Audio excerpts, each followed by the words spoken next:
Muhamet Veliu nga Top Channel. Zoti Kryeministër, gjatë këtyre viteve ju keni vendosur një standard kur keni thënë se Partia Socialiste nuk kthehet zyrë avokatore atyre të cilëve kanë probleme me drejtësinë.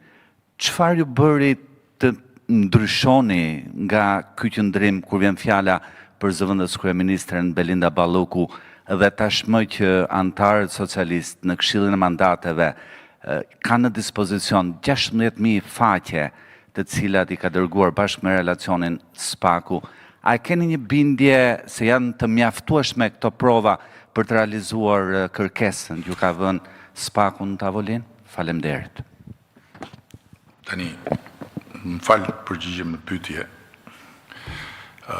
Keni dëgjuar ndonjë fjalë të vetme avokatie për rastin konkret nga ana jonë?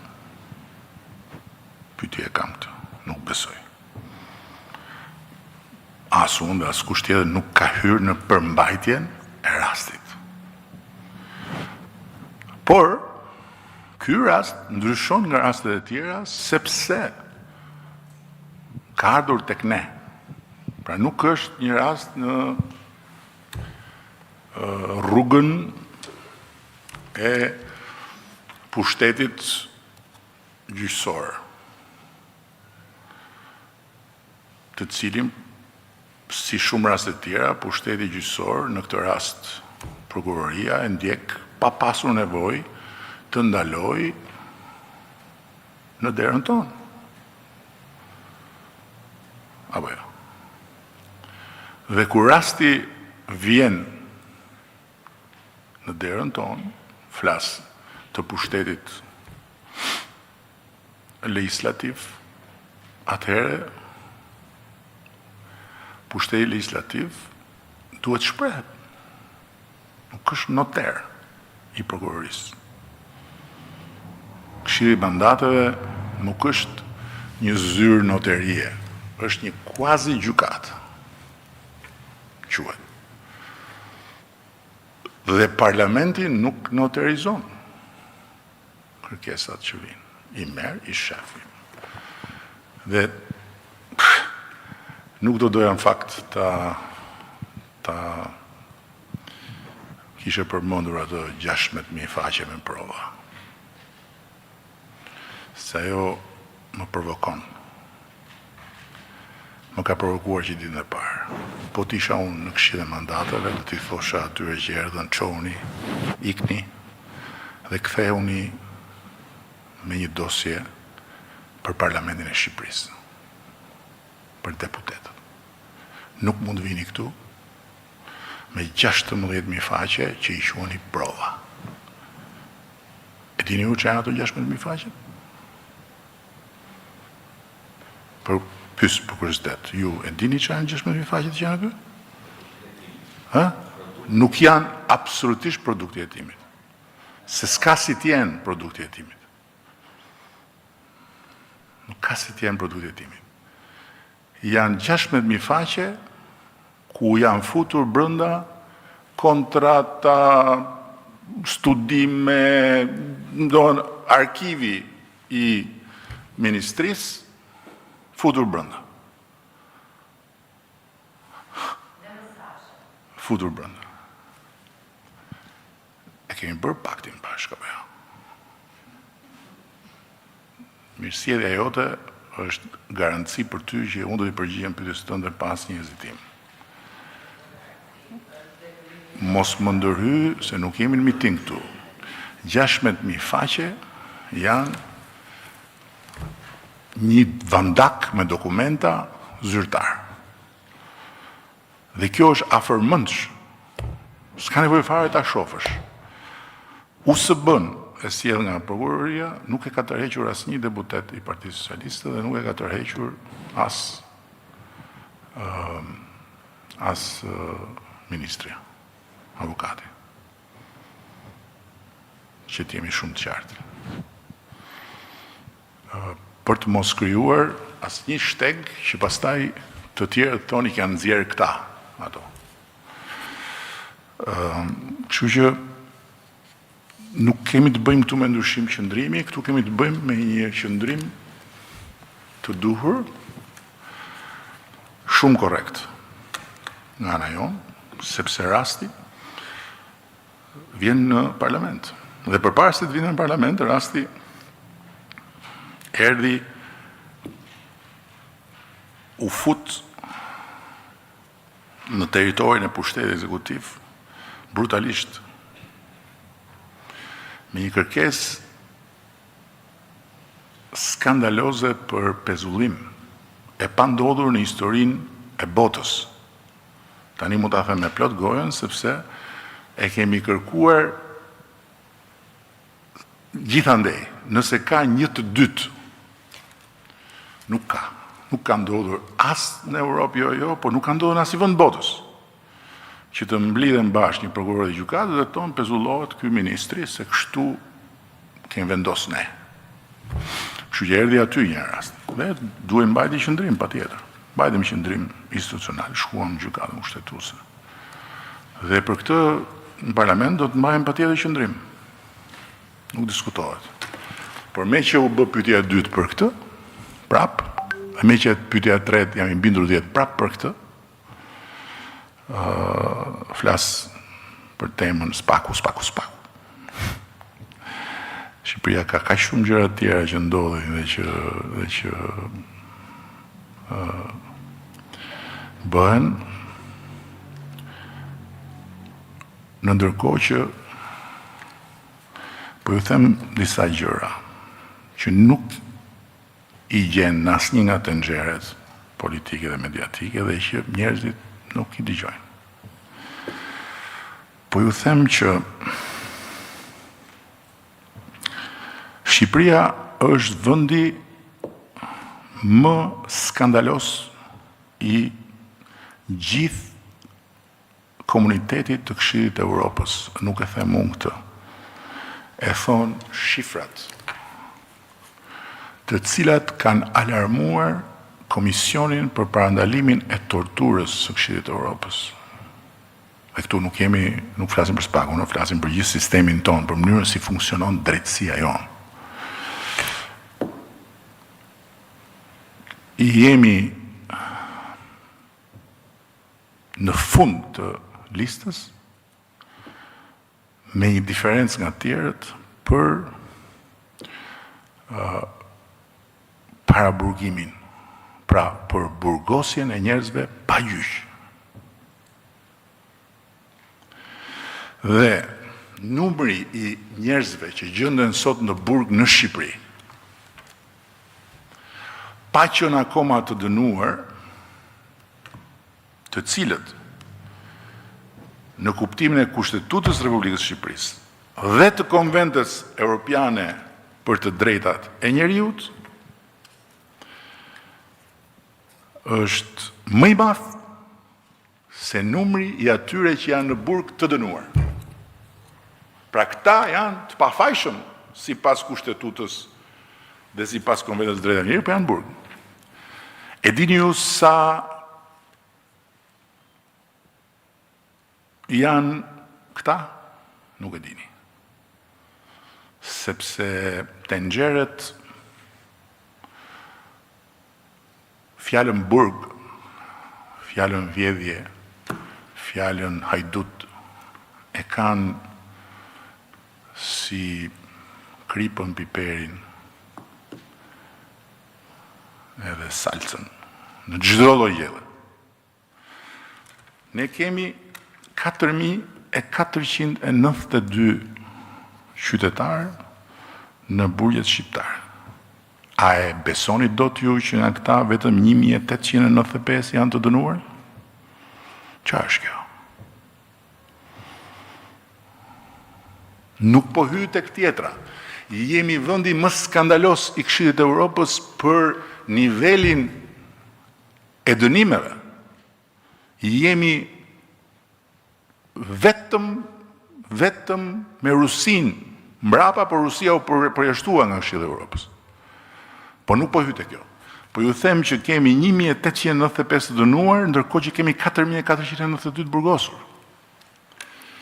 Pra në Shqipëri fal edhe jush tenxhereve politike dhe mediatike, nuk ka të pafajshëm, por ka të dënuar, para se të dënohen, qysh në momentin që dyshohen. Pa e kuptoni që është kjo? Për këtë vend që e ka kaluar një herë këtë traumë, juve fatmirësisht keni qenë shumë të vegjël ose s'kishit lindur atëre, po e ka kaluar një herë këtë traumë ky vend. Dhe çfarë tregon kjo shifër?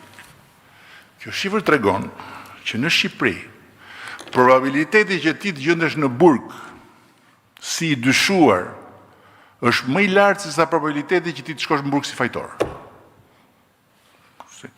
Kjo është shifra. Dhe ky është vetëm njëri nga faktet, edhe pse është më rrënqetësi. Këshilli i Evropës ka bërë më pas një dokument të tërë për paraburgimin. Për çdo njeri që beson tek dinjiteti i tjetrit, ai dokument është alarm.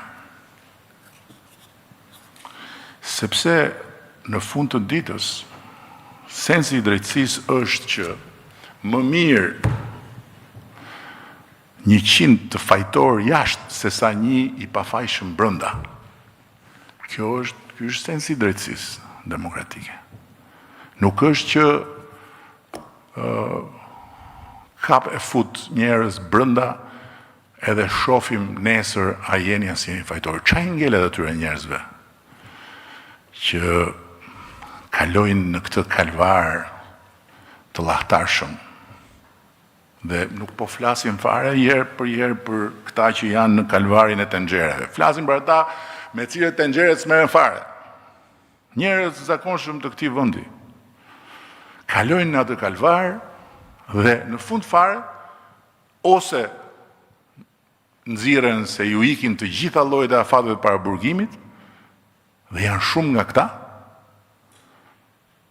ose dalin pafajshëm. Çfarë ngelet? Çfarë është kjo histori? Si që nga kjo që një vend në mes të Europës që do të bëhet nesër vendi i Bashkimit Evropian, individi mos ketë të drejtën e një gjyqi. Çfarë është kjo?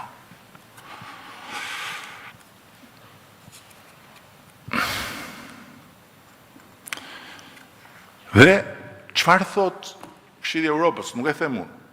Thot që në Shqipëri vendosen masa sigurimi ekstreme pa arsyetim të mirëfillt se pse duhen vendosur.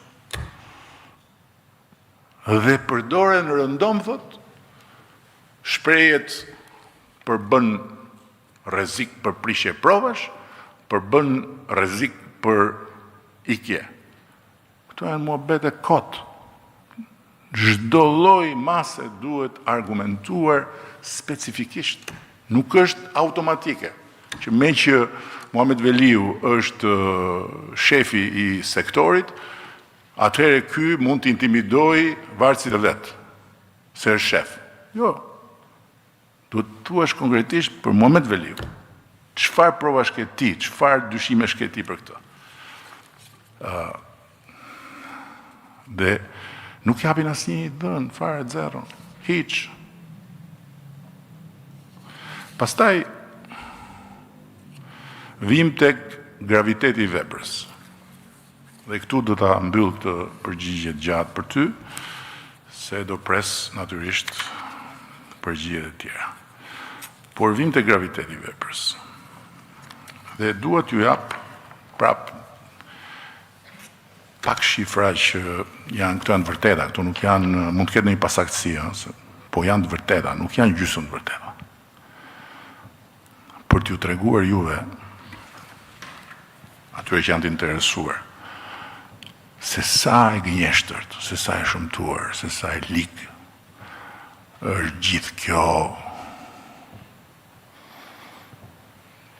tymnaj, sipas cilës Shqipëria ka arritur kulmin e korrupsionit. Dhe po i referohem tani rasteve të institucioneve që merren me korrupsion. Korrupsioni në radhë parë është një vepër më vete. Okay? Pra, është e definuar. Jo çdo kush që hetohet dhe akuzohet nga prokuroria speciale ka bërë korrupsion. Ka dhe vepra të tjera. Shpërdorimi i detyrës për shembull është një vepër të cilës ju kthye dhe vetë Bashkimi Evropian së fundmi. Sepse është një term ku futen thesi madh, thonë këta këtu. Futen njerëzit kollaj fare. Me kollaj lëkur më të madh, sidomos kur jeton në një periudhë kur të gjitha llojet e tenxhereve hidhen përpjet me gjithë kapak për burg, shpërdorimi i detyrës është me kollaj lëkur më të madh. Dhe Bashkimi Evropian ju kthye tani me kërkesë të Gjermanisë. Jo vetëm të Italisë, sepse Italia kërkonte prej kohësh. Dhe ka dalë një direktive e re për ta ripar këtë nocion. Për ta specifikuar këtë nocion. Pse? Sepse kushtetuta thot janë 3 pushtete të pavarur nga njëri tjetri. Pra, drejtësia është e pavarur nga ekzekutivi, po dhe ekzekutivi është i pavarur nga drejtësia. Dhe cila është pavarësia ime? Cila është pavarësia e një kryeministri, apo e një ministri, apo e një funksionarit lartë? Është pavarësia për të marrë vendime. Tek marrja e vendimeve nuk vjen dot një prokuror të thot pse ti e vendose kështu. Dhe nuk e vendose ashtu. Kjo është një katastrofë. Dhe kjo gjë ka ndodhur. Nëse vendimi është një vendim i cili ka një prapavi të qëllimshme, jo pa dashje, të qëllimshme, për të përfituar në mënyrë të palishme apo për të sjellë një dëm në mënyrë të vetishme, këtu unë nuk jam i pavarur. Këtu është pavarësia e drejtësisë që vjen tek unë. Këtu ndahen këtu. Tani, qysh ka fillimi i këtij kapitulli të drejtësisë speciale. Janë 37 raste. E dini ju sa raste nga këto 37 që përfshin natyrisht funksionarët niveleve ndryshme. E dini ju sa raste nga këto 37 i përkasin viteve të mandatit parë e të mandatit dytë të kësaj qeverie, të kësaj magjorance.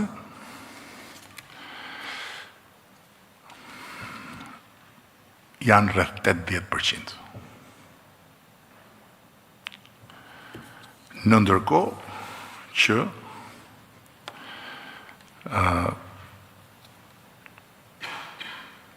vetëm një pjesë e vogël e tyre janë raste që lidhen me periudhën e mëpastajme. Tani, në rastet për cilat po flasim, kemi nga të gjitha. Kemi për shembull dënim për prerje pylli të një kryetari bashkie. Ai sot e ka mbaruar dënimin dhe unë mund të flas për të. Është një dënim skandalos.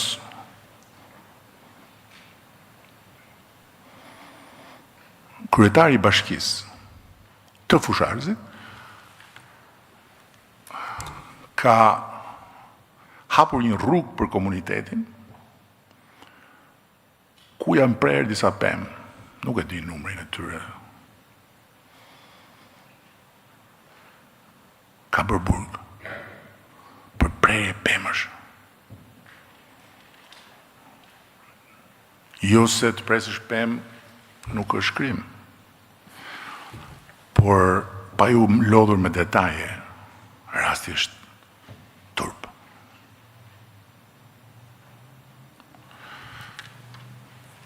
Ka dhe raste të tjera që nuk kanë lidhje me korrupsion fare as gjikundi dhe që hynë te këto raste. Dhe nuk po duhet i komentoj. Ka dhe raste të tjera që lidhen me pabarazin tender. Pabarazia në tender është një vepër tjetër. Nuk është korrupsion. Është tjetër. Është vepër pa tjetër që parashikohet si një vepër penale, nuk diskutohet. Por e përmbledhur, çfarë duhet them? Duhet them këtë, që a është e mundur që ky vendi më i korruptuar në botë, dhe ky vendi ku korrupsioni sipas tenxhereve ka arritur kulmin, sepse ushqehet kjo tezë nga mëngjesi deri në darkë, me të gjitha të gjysmën vërtetë dhe mundshme. Çfarë do të thotë mesazhe? Mund të ma thoni çfarë do të thotë mesazhe?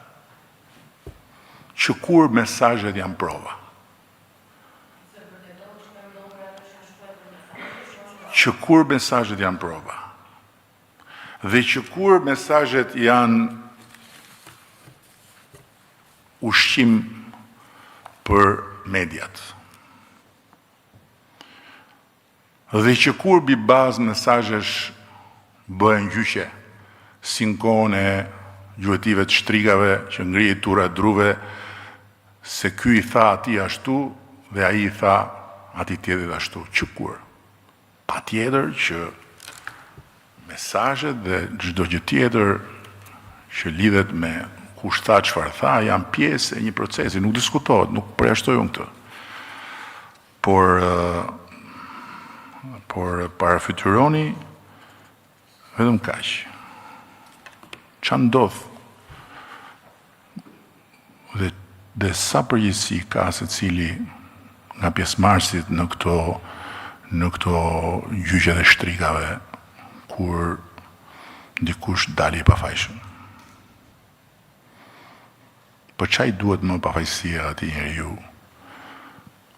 kur i është shkatruar totalisht jeta dhe familja. Për çfarë?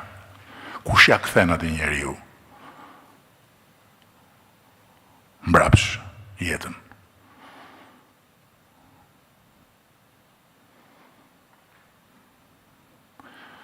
Prandaj drejtësia demokratike ka vendosur kufi. Prandaj në drejtësinë demokratike nuk lejohen shumë nga ato gjëra që ndodhin këtu. Dhe unë nuk fajsoj mediat për këtë. Por ata që ju ushqejnë me këtë helm. Si mundet që ky vend të jetë ky dhe në të njëjtën kohë Sigma, e cila bën analiza faktuale, nuk merret me mesazhe. Se në Shqipëri bëhen mira prokurime. Mira. Në Shqipëri bëhen mira ndërveprime, miliona ndërveprime. Në fund të ditës 37 raste për 12 vjet ndërveprime. Ku thash hyn lloj rastesh, janë një numër i arsyeshëm, krejt i arsyeshëm për të goditur fenomenet.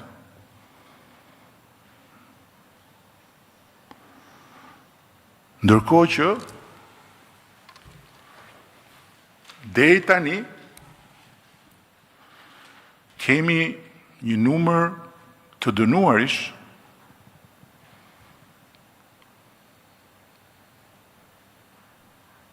shumë të ullët në raport me rastet. Kemi procese shumë të zvarritura dhe kemi në ndërkohë edhe Strasburgun që ka evidentuar gjëra shumë të rënda kur dikush ka vajtur atje mbasi ka kaluar këtë kalvar. Kështu që jo çdo gjë që mendohet edhe nga dëshira e mirë për të luftuar me këto fenomene, për të luftuar korrupsionin, shkon në atë drejtim. Përkundrazi. Kjo është e vërteta. S'ka të vërteta tjera. Është e vërteta e drejtësisë demokratike. Nuk mundet dot të bëhet Shqipëria si në kohën e pleniumit të katërt. Kap edhe përplas njerëz nga i murët e tjetri, çorodit dynjan me llafe, jo se thuhet shu, thuhet ashtu, do dali ky, do dali. Çfarë do të thonë?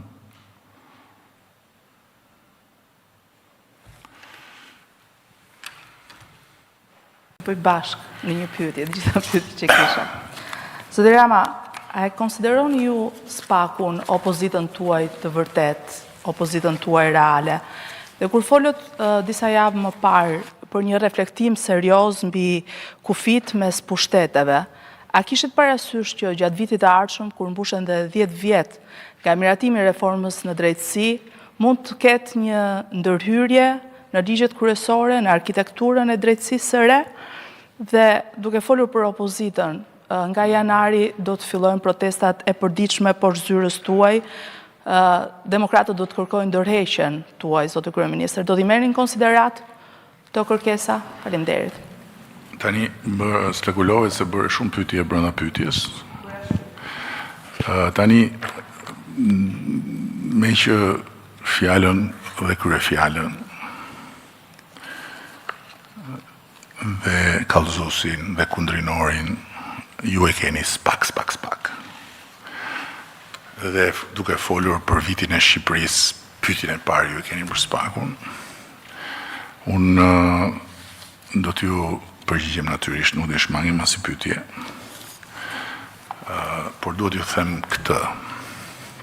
SPAK-u nuk është opozita e qeverisë. SPAK-u është një institucion i ri, i krijuar fal vullnetit të kësaj force qeverisëse, i mbështetur nga kjo forcë qeverisëse, i garantuar nga kjo forcë qeverisëse në sensin që të tjerë janë betuar dhe stërbetuar që do ta shkrinin, por nuk e shkrin dot sepse votat i kemi ne.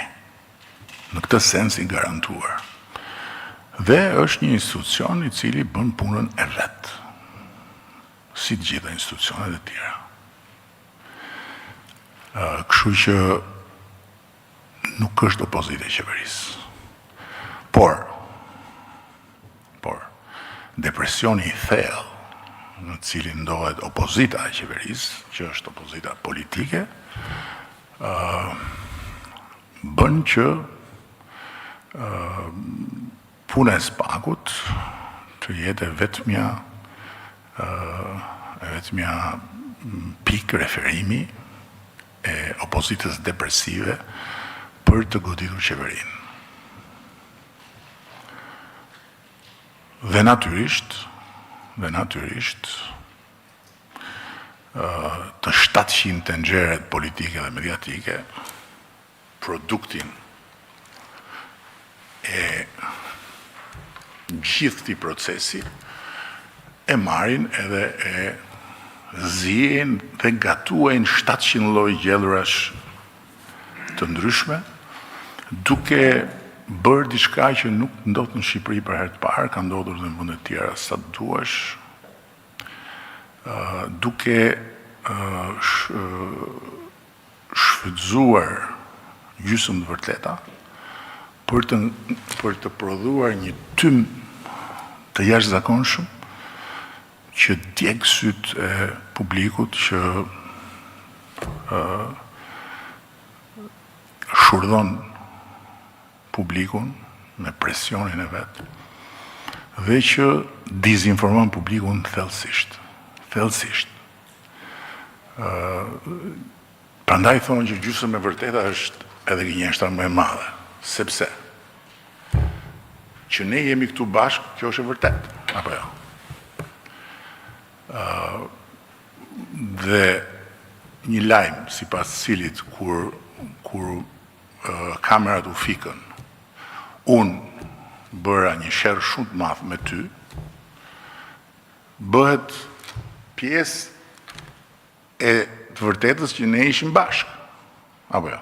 Dhe prandaj gjysmë e vërteta është dhe gënjeshtra më e madhe, sepse ka i pjesë vërtete, por pjesa tjetër është një gënjeshtër. Dhe më lejoni t'ju them që është një neveri e madhe që kaq intensiv gjysmë vërtetash nga njerëz që nuk din të bëjnë punën e tyre. Nuk din të bëjnë opozitën e qeverisë. Nuk din ta mundin Partinë Socialiste.